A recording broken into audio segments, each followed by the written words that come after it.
Guys, gagawa po ako fertilizer gamit ang banana peels. Ito ang banana peel guys. Pwede ang balat ng kutan, tandan at saba. Ito, mag-ingat lang po kayo magkakat ng banana peels. Baka kasi kayo magsugat po. Ingat lang po. Baka kasi magsugat po kayo.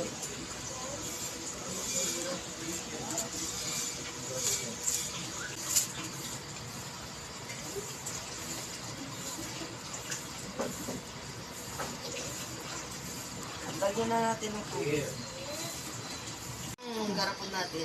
Kailaman na siya ng banana peel fertilizer. At lagyan na natin ng date.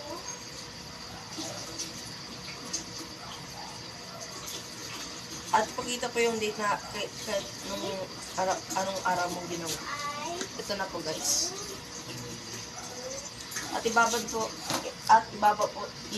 po ng isang week. Yung banana peel fertilizer ay may laman ng potassium and phosphorus. At pwede po rin siyang gawing taba sa panghalaman.